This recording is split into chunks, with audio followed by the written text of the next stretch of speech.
But let's just start. Let's assume that like maybe 10% of the people in the room don't know your thesis already. What is your thesis in your latest book? So what we know for sure is that mental health statistics were pretty stable from the late 90s to about 2010, 2011. Actually getting even a little better. And you mean mental health among young people? I mean among American teenagers. And then all of a sudden around 2012, 2013, measures of depression, anxiety, and self-harm go skyrocketing. It's like a hockey stick, especially for girls. So what caused that? And we didn't know for a long time. There's a lot of debate. But once you see that happened at the same time, in the same way, in Canada, the UK, Australia, New Zealand, much of the Nordic countries, much of Northern Europe, now the number of hypotheses about what could cause this, basically maybe somebody dropped some weird chemical on those countries in 2012 and that's what happened. Or maybe it's because we had the great rewiring of childhood where everyone traded their flip phones in. In 2010 they had flip phones, they used those as tools to meet up with other kids. By 2015 they have a smartphone with high-speed internet, social media, Instagram in particular, front-facing camera, and now a lot of kids are spending 5 to 10 hours a day doing this, which blocks out everything else. So my argument is not just about the phones. My argument is that we used to have a play-based childhood for the last 50 million years. That's what mammals do. They play. Young mammals must play a lot. If you've ever had a puppy, you know that. But we took our children in the 90s and said, no more of that, no more outside play. You have to be supervised all the time. So the loss of the play-based childhood set them up for a kind of a weakness and fragility. And then the arrival of the phone-based childhood between 2010 and 2015. That's the story I put forth in the book, and I'm having wonderful debates with a few research psychologists who say that I don't have the evidence, and they say my focusing on this is hiding the real causes of the epidemic, but they won't say what those are because they don't know.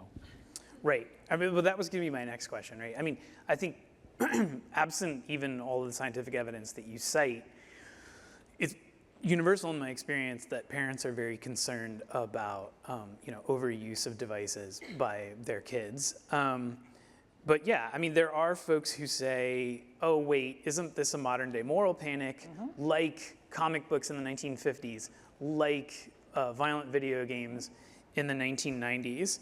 And your answer has been no, this time it really is different. And so how is it different than those previous? Yeah. So the idea that this is just a groundless moral panic, the kids are all right, we've been through this before, in the 18th century it was novels, we're going to excite young women's sexual passions, we must ban novels. So perfectly reasonable hypothesis. I'm glad that people were skeptical back in 2019 when I started this. But this is so different in so many ways. One is that previous moral panics were spread by the media, stories about a kid who saw something or read a comic book and then axe murdered his mother. It probably never happened, but the media runs with it. This time around, everyone has seen it in their own children or their friends' children or their nieces and nephews. Everyone knows someone who's been harmed by social media. Everyone knows a girl who is cutting herself out of anxiety. So this is very different from any previous moral panic in that way. Another way is that in this time around, you talk to members of Gen Z, the older ones. You talk to members of Gen Z who are 18, or especially those in their 20s, and you say, so do you think the phone-based childhood is good? Do you think it's beneficial? I can't find anyone who says yes to that. I can't find anyone. There's universal agreement, it seems, among Gen Z that this has really messed them up. And then I say to my students, well, why don't you get off? And they say, we can't because everyone else is on. So it's a trap, whereas comic books and things like that, they weren't a trap in that way. And the young people weren't saying, please, comic book makers, stop making comic books that are so addictive we can't put them down. Like, that didn't happen, but it's happening now. There are a lot of youth-led organizations that are advocating for major changes because this is messing up the generation. Right, so to sum up, I mean, this sounds like the precautionary principle, right? Like social science is hard. It's hard to definitively demonstrate. There's no Earth 2 where these phones don't exist and we can play it out that way. But part of what you're saying is based on anecdotal evidence, based on the balance of the scientific evidence as you interpret it. Why would we take this risk, or why are we taking this risk? Right. So I'm glad you mentioned the precautionary principle. So there are two different ways of thinking about risk and the risk of making a mistake or a false diagnosis. So the psychologists that are debating with me, and it's a good normal academic debate, they're in the mindset of reviewing for a scientific journal. And when we review for an article for a journal, our attitude is it's got to be, p less than 0.05, multiple experiments. We have to be really certain that this is right because we don't want to publish something that's wrong. So it takes a lot of proof before we'll say, okay, this is certain enough that we're going to let it in. It's like in a jury trial, for a criminal case, it has to be beyond a reasonable doubt. That's fine for a jury trial. That's fine for a scientific journal. If our kids are cutting themselves and killing themselves at much higher levels than they did before, are we going to say, let's not do anything until we're certain? Let's be totally certain before we do anything. Oh, and by the way, the things that we're supposed to that we should do, they cost nothing. There's bipartisan agreement that we should do them. There's no risk. So my argument is, okay, I think the evidence, and actually there's a lot of experimental evidence as well of causation. I think the evidence is pretty clear. We can debate whether it's certain or not certain. But when you look at the risk-benefit ratio, why the hell aren't we acting? Right, and I think of this as kind of like the strong and the weak case for what you're arguing for, which is ending the so-called phone-based childhood, right? Even if someone is not convinced by trends in mental health among teens, or they think that that's, it does vary by country. There's just the simple fact that it obviously is trading off with, the play-based childhood, and even if these were just little TVs they were carrying around, we would want to limit their time on that because it's going to trade off with everything else in their life. However, it is affecting their mental health. That's right. So let me just lay out. So there's a lot of ideas in the book for what parents can do. I have a whole chapter on what parents can do with dozens of ideas, what teachers can, schools can do, what governments can do, what tech companies can do. But the key to the whole thing is understanding the collective action problem. That the reason that we're pressured to give our kid a phone is that she says, Mom, everyone else has one. I'm being left out. I'm being made fun of. So we'll say, okay, here's a phone. It's the collective pressure that got us so deep into this, even though most of us can see that this is really bad for our kids. But it's collective action that will get us out. And so what I tried to do at the end of the book is propose 4 simple norms. I tried to make it really clear and simple. 4 simple norms. If we do these things, we roll back the phone-based childhood. 1, no smartphone before 14. You can give them a flip phone. You send them out, give them a phone so you can, a flip phone so you can text them. They can text you, call if they need to. But you do not give a child the internet in their pocket where strangers can reach them and they can watch beheading videos. You don't give that to a child to have with them all the time. That's the same as for an iPad. You don't have one of those devices until you're 14 minimum. That should be the minimum national norm. That's 1. Number 2, no social media until 16. The internet is not social media. The internet is wonderful. The internet is amazing. It does some bad stuff, but man, the benefits of the internet are vast. Nobody wants to get rid of the internet. Social media is not the internet. You take a vote on social media, let's just do it right now. How many of you, raise your hand here in this room, if you wish to God that the internet was never invented, you wish we could have, raise your hand high. Okay, nobody. Okay, now what about TikTok and Instagram? Do you raise your hand if you wish it was never invented? Okay, and that's a lot of the room. So the kids say this themselves. 18-year-olds say this. They wish that this didn't exist, but they're stuck, they're trapped on it. So how about we just delay it till 16? Just don't let children go through puberty on social media. That's the really vulnerable time. 3rd norm, phone-free schools. Imagine, for those of you who went to school before the internet, imagine that the school had a new rule. You can bring in your television from home, you can bring in your walkie-talkies, you can bring in your record player, put it all on your desk, we'll give you an outlet, and you can do that during class while the teacher's talking.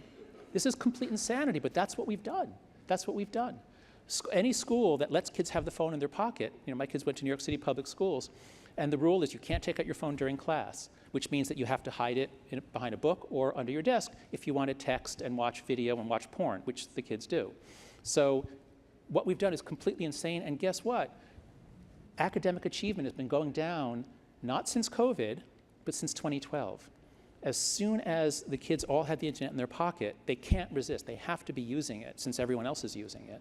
And so academic achievement, our kids are learning less. The teachers are quitting. There was just a great article in the journal about a teacher who just couldn't stand it anymore from the phones.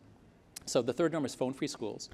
And the 4th norm is the hardest, actually, because we have to overcome our own fears. The 4th norm is far more independence, free play, and responsibility in the real world, just like everyone had until the 1990s. Kids must learn to be self-governing, and the way they learn that is by being self-governing, by being out with a group of friends. They get into trouble, they get out of trouble. They get in a conflict, they get out of the conflict. There can't be an adult guarding them all the time until they go to college. So those 4 norms, we roll back the phone-based childhood. They're not that hard. So let's Thank you. let's talk about the future now. Okay. The future of everything. Yeah, future of everything, including human beings. And so Gen Z, the oldest members of Gen Z are 28 now. They have already had a phone-based childhood. They're kind of the first generation to have that for the totality of their growing up almost. What are the implications of this generation who's had that experience, growing older and starting to kind of cross all these life milestones and getting jobs and everything else? Right. So one hypothesis that people had a number of years ago, back when I wrote The Coddling the American Mind, was, they'll grow out of it. This behavior they're doing in college, they can't do that when they go to Goldman Sachs. They can't do that when they go to Google. Well, that wasn't true. The norms of universities have been brought into the corporate world. Now that Gen Z is 28, and the main characteristic is much greater anxiety and more fragility. Employers, I talk to a lot, I work at a business school, I talk to a lot of people, people in the corporate world. People are finding it very hard to incorporate their Gen Z students, their Gen Z employees. They're lovely people, they're smart, but they've had a lot going against them. And then they came out during COVID. For whatever reason, it's just hard, it's just much harder to incorporate them. I think what we're seeing is a lot less innovation. There's a conversation between Sam Altman and Pat Collison where they pointed out that for the first time since the 60s or 70s, there's not a single there's not a major figure in Silicon Valley under 30. That's never been true before. What I'm seeing in my students and what we're seeing around the country is that because we all have limited attention, but because young people have given all of their attention to their devices, 5 hours a day of social media is the average in this country. It's mostly videos, mostly TikTok and YouTube Shorts, things like that. So 5 hours a day just for that, and then another 5 to 7 hours for other things. They have no attention to actually do anything. So that might be why they're not innovating as much. Now, I don't have hard data on that. I got to push back on the idea that every member of Generation Z is a screen-obsessed zombie. Not every member. I'm a social scientist. I don't mean every member. I mean averages. Right. Okay. So on average, but I mean, in my experience, they're also the ones leading the charge to detach from social media, to not post, to be digital minimalists. I mean, in one of your most recent newsletters, you said there are all these youth organizations. Yeah. So it does feel like there is sort of a counter movement coming from members of Gen Z themselves. Oh, yes. Well, they certainly are activists in the online world, and they're using the online world to push back against the online world, which is fine. That's good. These are two powerful tools. I'm happy they're doing that. So yes, Gen Z, this is almost uniformly the case, Gen Z does not support the phone-based childhood. They're opposed to it. They see the problems with it. And now finally, in the last 3 or 4 years, we're seeing a bunch of older Gen Z, although some started in college, forming organizations to push back. I'm really encouraged. I'm trying to help them. We're all connecting up. This is becoming a global movement. But how successful have they been so far? It's very hard leading these voluntary movements because it's still a trap. I do think that the best thing that we could do, the most important thing that would help us here is age verification, and which the companies really, really don't want to do.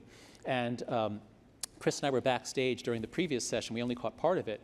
But I come here to the Wall Street Journal, and I learned that the only ethical social media company in the world is OnlyFans. That was pretty interesting. Because they seem to actually take seriously that children should not be on their platforms. Whereas the view at Meta and TikTok is, oh yeah, 13 is the minimum age, but they'll do everything they can to get young children. Meta even had something like, how do we get 3 and 4-year-olds? How do we get into play dates? So we desperately need help from government to force the companies to age gate. But beyond that, I think we can do most of it with norms that we do within communities, within groups of families, and with schools. Can't we just convince Tim Cook to take over age gating? I mean, he did it with ads. Mm-hmm. So yes, that would really help. In the book, I do propose so ideally there'd be like age gating like in order to go into a casino or a bar or a strip club or a brothel. You have to show some identification and show that you're at least 18 or 21, depending on the case. I think social media should be the same as that. But that does raise possible privacy issues. And if people have to show a driver's license or face recognition in order to watch Pornhub, I understand a lot of people aren't going to like that. So, a halfway measure is to say, well, can't you at least help the parents who don't want their kids on Pornhub? Can't you do anything for us? And the answer is, yeah. You could make phones that are marked in hardware or software as this is a child's phone, or this is a kid with a particular birthday, and so then when that child tries, and it would be the same on their computer and on their iPad, everything. So when that child tries to go to Pornhub, all Pornhub has to do is just send down a signal. There's a check. Is this a hardware device that we can deal with? So this causes zero privacy concerns. The rest of the world can still go on Pornhub and do whatever they want, but at least if I want to keep my own children off of TikTok and Pornhub and Instagram, and I do deliberately put the three together, then Apple could really help us do that. And what about kind of, I mean, we're quickly moving toward a world, this was my last panel with the Mozilla folks, where everything you just described from social media to the browser and the internet at large is getting usurped by AI as a dominant mode of interacting with our devices. I mean, we just saw that with the AI demo and then the controversy about Scarlett Johansson. What do you think is going to be, if that's been the impact of social media, what do you think is going to be the impact of this universal access to AI? Yeah. So AI, so I'm a social psychologist. I'm extremely alarmed about the state of American democracy. We've lost a lot of the assumptions that the founding fathers had. We're in big trouble in terms of the structure and stability of our institutions and our democracy. I believe that AI is going to bring in very quickly an era of extraordinary prosperity economically and of sociological chaos with a risk of collapse. Because we're already in a hell of a state, and now anyone who wants to flood the zone with incredibly vivid movies of anyone saying anything, they can do that. You mean like deep fakes? Deep fakes can do that. Looking at teen mental health, the problem, as I say in the book, for girls, social media is particularly toxic, and a lot of them get addicted to social media, more so than the boys. For the boys, it's that they're withdrawing from the real world because the real world is hard, school is harder for them, they don't get recess and play and shop anymore, they have to sit in their chair all day long. Boys are withdrawing from the real world. This is Richard Reeves' work. I think he's actually here today. Richard Reeves is, yeah. And just as they were withdrawing, the virtual world got more and more amazing. So the video games get more and more amazing. The porn gets more and more amazing. Well, what's coming up is that every lonely boy, the boys are so lonely.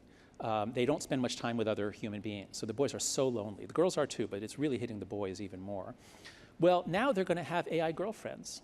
People are already falling in love with AI. If you're flirting with someone and she's brilliant and she's witty and you can program her personality so that she's just what you want, you're going to fall madly in love.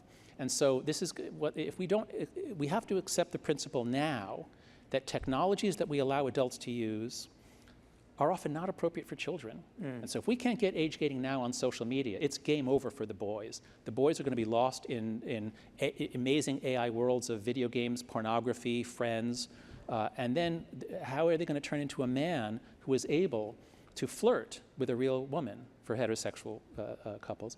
Flirt with a real woman, court someone, fall in love, get married, stay married, have children. So girls are becoming much more depressed and anxious. Boys are being blocked in their development. They're not turning into men. And it's going to be so much worse when they have lots of AI friends and servants. How many servants do you want your children to have? If you have a 12-year-old son, do you want him to have a maid? Do you want him to have a chauffeur? Do you want a private tutor? Would you like your child to have 15 servants? That would be so warping, but that's what's coming. Well, the private tutor sounds appealing if they'll help them learn their mathematics.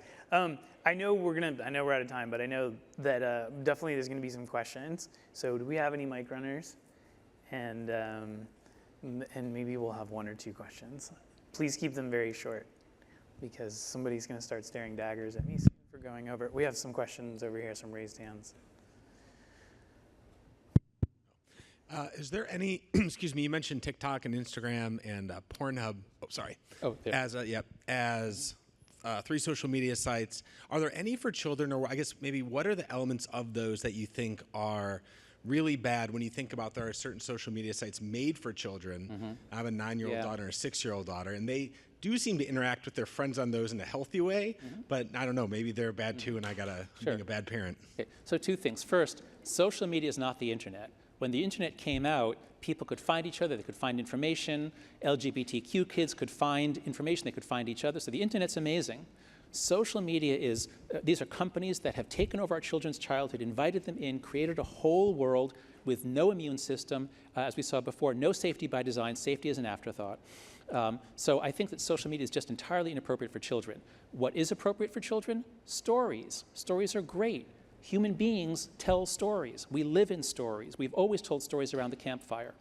So if kids are going to watch a little bit of television, a story that's at least 20 minutes long, that's great. Now, they shouldn't be watching 6 hours a day, but watching a movie, watching a story is okay. TikTok is not stories. TikTok is lots of little garbage things that are degrading, and at the end of 4 hours, yet my students say, I spent 4 hours and I don't know what I saw or what I learned or what I did. It just was 4 hours down the drain. So I don't think there's any way to either give kids lots of short videos and have that be good for them, or put them in contact with strangers on an unverified platform, some of whom want to see photos of them in their underwear. Like, why are we doing this? There's no way to make that safe.